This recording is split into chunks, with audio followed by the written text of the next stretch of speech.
दोस्तों जरा सोचिए कि अगर मैं आपसे कहूं कि आज भी इस दुनिया में एक ऐसा फिरका मौजूद है जिसे सदियों से गलत समझा गया, जिसे बार बार मिटाने की कोशिश की गई और जिसे हाल के सालों में सिर्फ उसके मजहब की वजह से बेरहमी से मार दिया गया, औरतों को गुलाम बनाया गया, बच्चों को उनके माँ बाप से छीन लिया गया, तो क्या आप इसे एक मामूली कहानी मानेंगे या फिर ये जानना चाहेंगे कि आखिर माजरा क्या है? क्योंकि ये कोई पुरानी दास्तान नहीं बल्कि आज की जिंदा हकीकत है। दोस्तों, इस वक्त दुनिया की आबादी अरबों में है और इस आबादी का बहुत बड़ा हिस्सा किसी न किसी मजहब को मानता है, कोई खुलकर तो कोई सिर्फ नाम के लिए। लेकिन इन तमाम मजहबों के बीच कुछ ऐसे फिरके हैं जिनके बारे में आम लोगों को कुछ भी नहीं पता। यजीदी धर्म उन्हीं में से एक है, एक ऐसा मजहब जिसका नाम सुनते ही कुछ लोग चुप हो जाते हैं और कुछ लोग सीधे इल्जाम लगाने लगते हैं। आज से कुछ साल पहले तक बहुत से लोगों ने ये नाम कभी सुना भी नहीं था, लेकिन फिर अचानक पूरी दुनिया ने इन्हें खून में लथपथ देखा। उजड़े हुए गांव देखे, रोती हुई औरतें देखी और डरे हुए बच्चे देखे, और तब सवाल उठा कि आखिर ये लोग है कौन और इनका कसूर क्या है। दोस्तों, आज के दौर में यजीदी लोगों की सबसे बड़ी आबादी इराक के उत्तर हिस्से में कुर्द इलाकों में रहती है। इसके अलावा कुछ लोग तुर्की, सीरिया और ईरान के सरहदी इलाकों में भी मिल जाते हैं। लेकिन सच्चाई ये है कि यजीदी लोग आज जितने कम हैं, इतिहास में शायद कभी इतने कम नहीं थे।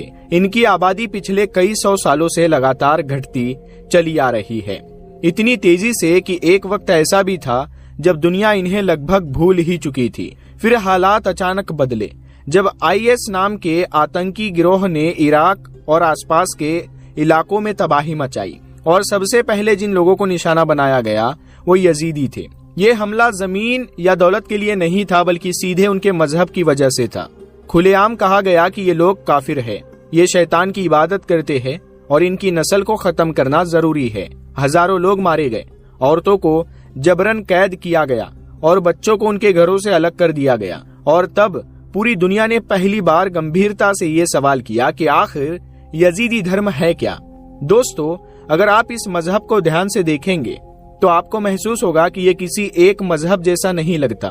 इसमें अलग अलग धर्मों की झलक दिखाई देती है।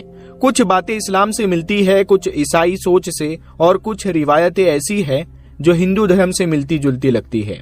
और यही वजह है कि ये फिरका हमेशा शक और विवाद के घेरे में रहा है।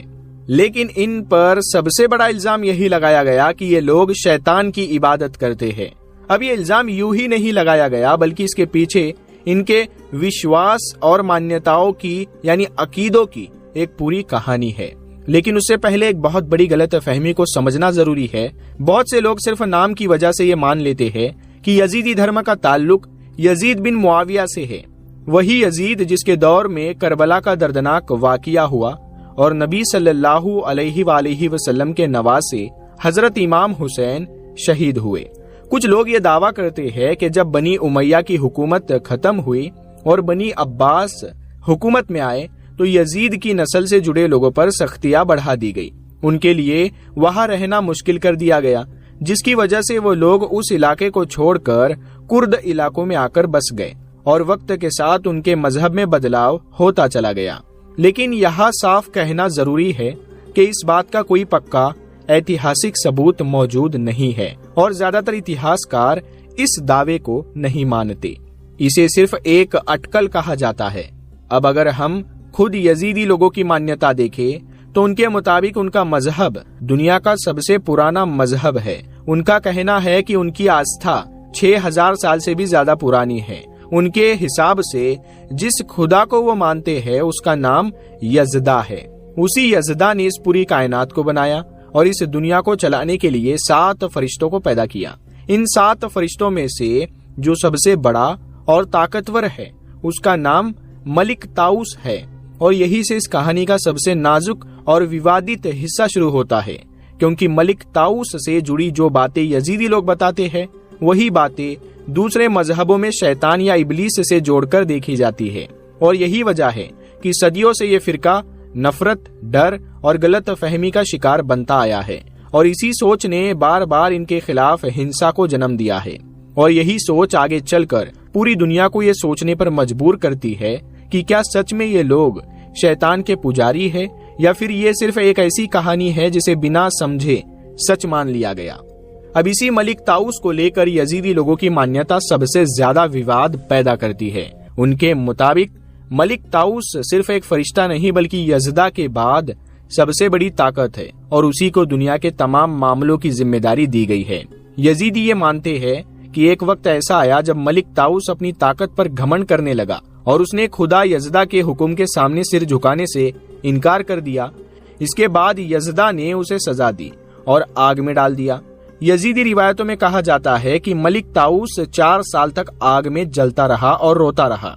फिर उसके आंसू इतने ज्यादा गिरे कि आग बुझ गई और 40 साल बाद यजदा ने उस पर रहम खाकर उसे माफ कर दिया और दोबारा दुनिया चलाने की जिम्मेदारी सौंप दी। यजीदी लोग इसी को रहमत की सबसे बड़ी मिसाल मानते हैं और कहते हैं कि जिसने गुनाह के बाद भी खुदा की रहमत पाई वही सबसे ऊंचा दर्जा रखता है। लेकिन यहीं पर बाकी मजहबों से टकराव शुरू हो जाता है, क्योंकि इस्लाम, ईसाईयत और यहूदियत में जो किरदार इब्लीस या शैतान का है वही सारी बातें यहाँ मलिक ताऊस से मिलती जुलती लगती है। घमंड, हुक्म से इनकार और सजा। इसी वजह से सदियों से ये इल्जाम लगाया जाता रहा है कि यजीदी शैतान की इबादत करते हैं, जबकि यजीदी खुद को शैतान का पुजारी मानने से साफ इनकार करते हैं और कहते हैं कि वो किसी बुराई की पूजा नहीं करते बल्कि खुदा की बनाई हुई एक ताकत को मानते हैं।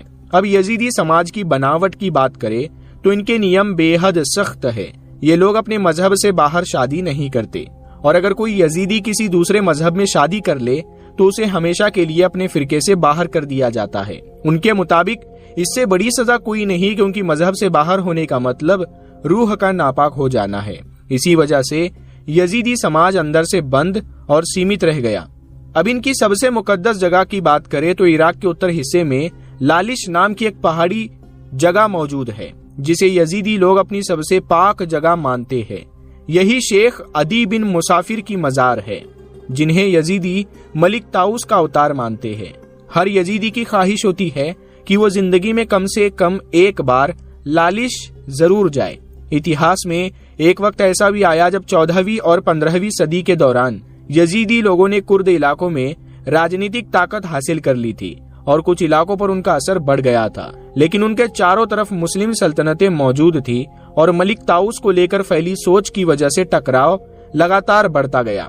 नतीजा ये हुआ कि यजीदी कई जंगों में हारते चले गए, कमजोर होते गए और उनकी आबादी कम होती चली गई। 19वीं और 20वीं सदी तक हालात इतने बिगड़ चुके थे कि यजीदी लोगों की बड़ी तादाद को मिडल ईस्ट छोड़कर यूरोप के इलाके, खास तौर पर जर्मनी की तरफ पलायन करना पड़ा।